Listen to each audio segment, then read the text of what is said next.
A quick note. Some of the stories featured in Midwest Weird have elements of horror and may touch on trauma, mental health, and other tough topics. Take care when listening.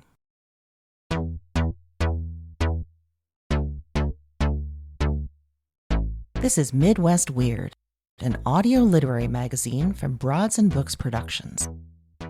We're the home of weird fiction and nonfiction by Midwestern writers.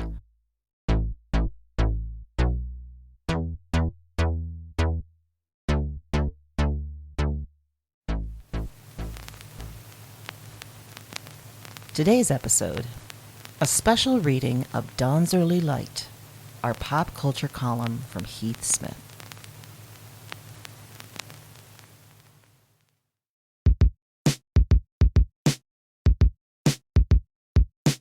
Do you remember being a kid and a teacher or a trusted adult or youth pastor that was probably not legally allowed to be within 500 feet of you told you that you should always get to know someone before drawing any conclusions about them?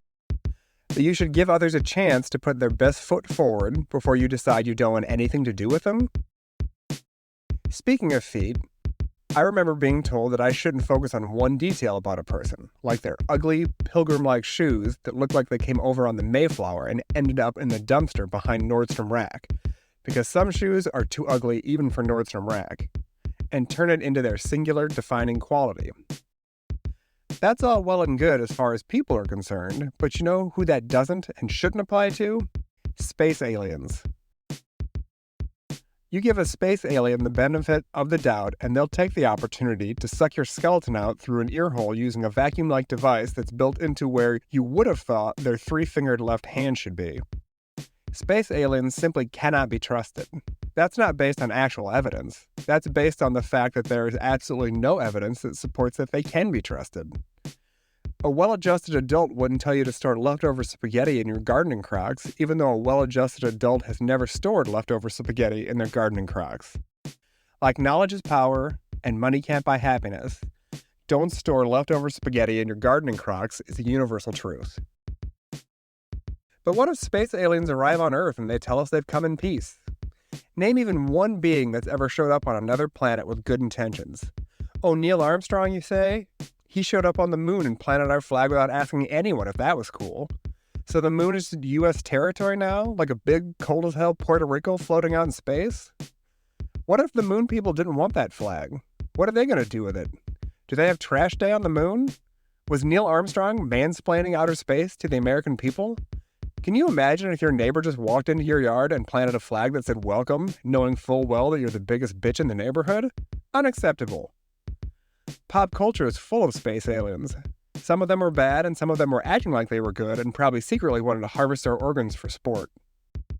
If you think it's a bad idea to meet someone on the internet and go to their house alone, but you're open to welcoming space aliens with open arms, then per the real world, it's time to stop being polite and start getting real. You've got an undiagnosed emotional disorder. I didn't just wake up one day with this reasonable, well-thought-out, layered opinion on space aliens.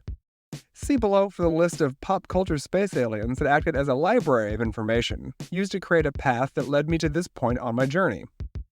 When you put it that way, it almost sounds like these space aliens regard themselves as poorly as they regard us. In space, no one can hear you establish reasonable boundaries. E.T. I don't want to body shame anyone, but I feel like E.T. looks a lot like a chocolate Easter bunny that is partially melted. Why did E.T. only want to hang around with children? It's giving child predator vibes, but I also don't think he has the upper body strength to actually act on this perversion. You may think my space alien cynicism is lacking any real evidence, but I offer you this.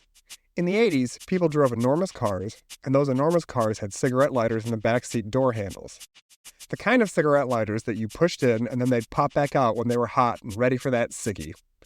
One of my friends, who is now an engineer and a lawyer, pulled out one of those hot cigarette lighters and stuck his finger in it, so he could be like E.T.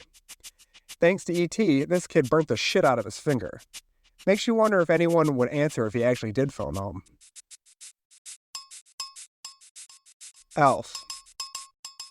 The fact that the people who wrote this sitcom are on heroin is both very surprising and it makes complete sense. Alf, aka Gordon Shumway from Melmac, lived with the Tanners, and was always trying to eat their cat. Was that a euphemism? Or is it too blatant to be considered a euphemism? The Tanners' bitch neighbor, see welcome flag above, was the real hero of this show. She knew what was up.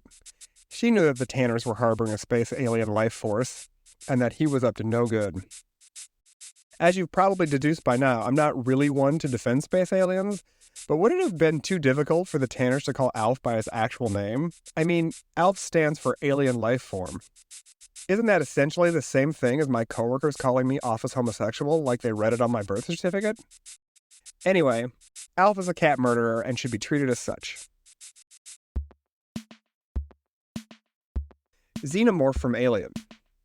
Speaking of murderers, this gal is not one of those space aliens that lulls you into a false sense of security before she loses her shit. She lost her shit a good 2 weeks before she ever even heard of you. I've always wondered if she would look more approachable with bangs. I guess it's not really the lack of bangs that is the issue here. It's more of the teeth and the screaming, I suppose. It doesn't help that she goes around inserting her eggs into whoever without their consent. You know why xenomorphs skirted by during the Me Too movement? Everyone she violated is dead. Dead. We need to get that little head that pops out of her main head to start talking, and then we'll finally be able to hold her accountable for her years of treachery. Time's up, Xenomorph. Predator. You don't see a lot of space aliens that can pull off long hair, but Predator does it with aplomb. It really pulls focus from those chompers. I bet his dentist has made a fortune off those things. There's just so many teeth in there. Is he smiling? Is he yelling? Is he bereft? There are so many emotions there, and we'll never get to experience them all because he's actively trying to kill all of us all the time. This guy is literally crying for help. Girl, I'd be happy to help, but we both know you're going to rip me in two before we even get to what's really causing you to act out, which, if I had to guess, is misplaced anger stemming from distant parents and/or finding joy in the pursuit of a relationship and not in the relationship itself. With a name like Predator, you're making it very tough to swipe right, you know what I mean? Marvin the Martian. What has eyes but no face? Marvin the Martian and a very odd Billy Idol song from 1983. I have a sliver of sympathy for Marvin the Martian because really, he was just trying to do his job and no one was really taking him seriously. The internet says that Marvin likely suffers from a psychotic disorder and delusions of grandeur. I say he's showing up for the job the same way he showed up for the interview, ready to fuck shit up. Marvin has been wearing a skirt and lifting that skirt to piss on gender norms since the 1950s. He's a pioneer. He's the Ellen of cartoon space aliens, except no one has accused him of being mean like her, even though he's trying to blow up the Earth. All that being said, I still don't trust him. Not only because he's trying to blow up the Earth, but because he doesn't support common sense gun laws, one of which is, gun owners must have a face. Chewbacca. Chewbacca reminds me of a basketball player, but the kind that hates to run up and down the court. He's tall but not fast, like a top hat or the Eiffel Tower. Of all the space aliens listed here, he probably comes the closest to being trustworthy. He seems loyal and generally good-natured, but so did J.K. Rowling. PSA, shutting the fuck up is free, J.K. You can do that without having to sell even one more Harry Potter book to cover the cost. Chewbacca, on the other hand, could earn a ton of money if he endorsed the Furminator. Is this an example of someone from a different country/planet taking an American's job? Maybe Chewie could co-endorse the Furminator with the cat and help rebuild some of that cat-alien trust that Alf tore down. Like I said before, Chewbacca is close to trustworthy, but I will screen him if he calls instead of texts. The Visitors. Do you remember the TV miniseries from the 1980s, V? I didn't even actually watch it, but just seeing the commercials scared the shit out of me. That could very well be the source of how I feel about all space aliens. These fuckers showed up, dressed head to toe in the Star Trek Voyager line from Ann Taylor Loft, and were like, "You guys seem great. We want to be friends. We love Jimmy Buffett too." And then the next thing you know, they pull off their fake skin and they're lizard people from another planet, and they don't think we're great, and they don't want to be friends, and they could give two shits about Jimmy Buffett. I'll give credit where credit is due, though. It must have been a real pain in the ass to be in full glam/human geisha drag all day long, but I guess that's the lengths that some space aliens will go to when they want to kill us all and steal our planet. And that's the whole problem with aliens, is you can't trust them. Occasionally you meet a nice one, Starman, E.T., but usually they turn out to be some kind of big lizard. That's Peter Venkman in Ghostbusters speaking truth to power.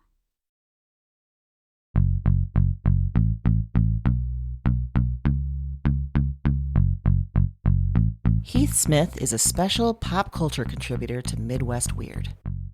Read his column, Dawn's Early Light, at MidwestWeird.com and get it direct to your inbox when you sign up.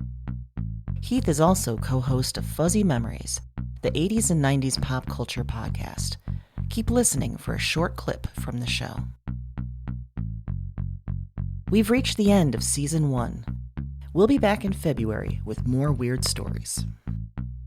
If you like what you hear, subscribe, like, and review the show. And if you want your fiction or nonfiction to appear on Midwest Weird, send us your work. Read the show notes for a submission link. Thanks for joining us, and stay weird.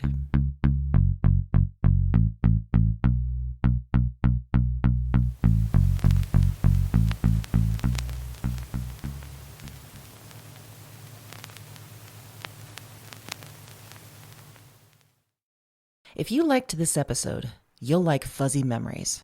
Hosted by Heath Smith, along with Midwest Weird editors Amy Lee Lillard and Aaron Johnston, this podcast celebrates the good, the rad, and the fugly of the 80s and 90s. Here's a short excerpt from our episode on 1987.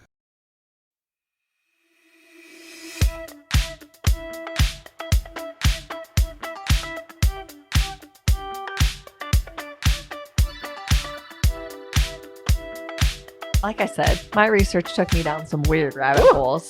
Well, 1987 was a weird year. It was. Yeah. So, in a year of just dumb, and we're going to ride that dumbness, in 1987. We've been doing it ever since. Yeah. It's been the way we've lived forever. 300,000 plus people joined together on San Francisco's Golden Gate Bridge to celebrate its 75th anniversary, which is not a good idea because why are we testing the structural integrity of the bridge that we're supposedly celebrating? right, the For sheer weight of all those 75-year-old. people Yeah. flattened the bridge and caused the middle of the bridge to sag 7 feet. This feels like when you were like in 5th grade and you used to do like science experiments and like they would say, okay, you got to like make a thing that you can drop this egg from 75 stories and it won't crack. This feels like that. Like how many people can we put on the bridge? But it was real and it was a real bridge. Like not just a one made of toothpicks in a classroom. Were there cars on the bridge at the time? Structure. I don't know. Did I'm anyone going to get guess hurt? not. I'm going to assume they shut it down for the celebration. But what was like for the anniversary? Was there like a barbecue? Like what was happening on the bridge? I don't know. If it was just like come to the bridge and we're celebrating. And I don't know how you convince that many people to go. Right. Like you have to have snacks. Yeah. Like no one's Yeah. showing. Like not many Yeah, people aren't beef showing up. sticks. Right. Yeah. Some wild heat beef sticks at the very least. Yeah, exactly. How did they advertise this event? Do you just see posters around town saying "Wild Heat Beef Sticks"? Come on down to the Golden Gate Bridge. Celebrate 75 years. I like to think of somebody running through a park and just being like, "Come on, guys, it's the bridge party. Let's go."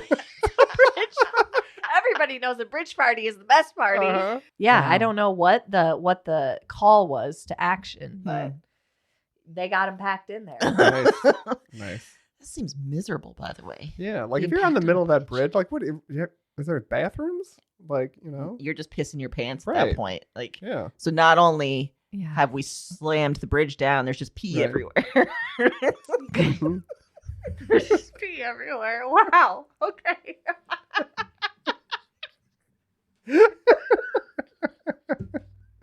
It's a lot of pee. Point though. I mean, there's so many logistical problems Uh-huh. with this plan. many. Like Yep. at any point, someone could have brought up one thing and could have stopped Yeah. this. Yeah. Like, hey, I have an idea. Let's bring snacks to the bridge party. Mhm. Okay, but how much weight are the snacks going to add? Like, what? Did you have like rolling ice cream carts? Like, I hope some people brought their boom boxes. Oh yeah, that could have been a real that's party. weight. Maybe they were dancing to Whitney Houston, Maybe. and that's what got it. Yeah, yeah. And that's what did it. It was not only Yeah. that many people, but the movement on the Yes. bridge. Right. Imagine also the poor Golden Gate Bridge. You turn 75 and people have a party on you. Yep. I don't want that. If I make it to 75, I don't want a party on me. No, I don't want people pissing Uh-uh. off the side of No. me. Nope. You don't want a beef stick party on your body? No. Okay. A wild Heath. Wait, tell me more.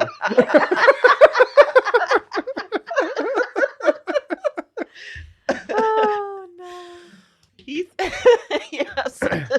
We're going to circle back to sharks now. Oh, Yes. yay! As Promised promised. us. As Promised promised. us. Yeah. 1987 was the year that Jaws the Revenge Oh. opened, which is the fourth movie in the Jaws series. Okay. Steven Spielberg had long since abandoned this. It's like, this is a travesty? Yes, he wanted nothing to do with it. And it's kind of, it's one of the worst movies I've ever seen, right? And that's one of the reasons why I loved it. So Michael Caine is in it, who is in none of the other Jaws films, you know. And I read recently, a reporter asked him what he thought of the movie, and he answered that it paid for a lovely home that he enjoys. That's what he thinks of Jaws the Revenge. That's Hey, great. that's- Hey, yeah. that's Yep. honest. Good for Okay. you, man. Yep. Uh-huh. So the movie opens with a shark killing one of the sons of Roy Scheider's character, who was Oh, from the boy. original one. Yeah. Because it got personal. Yes. This time it's personal. Yeah. And his, I think that was the 'Cause sharks tagline love of it. I honestly think. I guess it was. His wife, who was the actress from the original movie that was just in it being like stressed out all the time Sure. because of the shark and her husband chasing the shark, you know. So she leaves Amity Island to go to the Caribbean to sort of stay with her other sons and kind of mourn, and I assume to get her groove back. Obviously. Like Stella Obviously. did. Yeah, you know? yeah. So, but the shark follows her. Of course it Right. does. The great white shark apparently broke into her travel agent's office and found out where she was going and when, and then followed her like the creep that he is. I assume it's a man because a woman wouldn't do this. A woman would Obviously. be way more passive aggressive and petty about it and would just spread rumors about her. Obviously. around Amity Island, you know. Like, what kind of mileage are we talking? Where was Amity Island located? Up, like I think it was off Long Island, like in New York. That's a Wow. long way That's to a go. long That's trip. a That's it. commitment. You have to be persistently Yeah. mad to hold a grudge like Yeah. that. Do you know how pissed off you have to keep yourself to Uh-huh. travel that far? Yeah. You remember the astronaut diaper lady that drove from Texas to Florida? Like, this is longer than Texas to Florida. She wore a diaper. Oh, no. Shark didn't wear a diaper? Yeah, the shark was just Oh. pissing and shitting in the ocean. Wow. All the way down the East Yes. Coast. Wow. Yes. Damn. So she draws the obvious conclusion that the shark has a personal issue with her. So, I mean, who wouldn't? you Right. know? Yeah. And she knows the only option is to kill the shark as opposed to, I don't know, just staying the fuck out of the ocean. Because the shark isn't going to follow Yeah. you. Right. Oh no. Despite what the DNR in Idaho says, the shark is not going to follow you inland. It's not.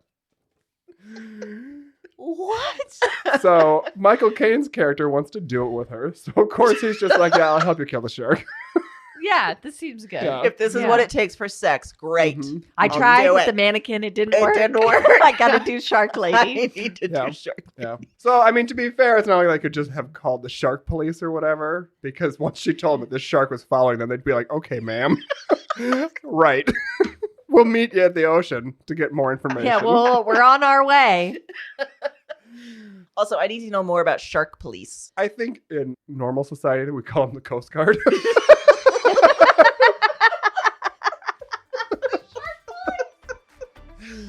No, I'm going to stick with shark. No, I like Shark Police. Yeah, I prefer Shark.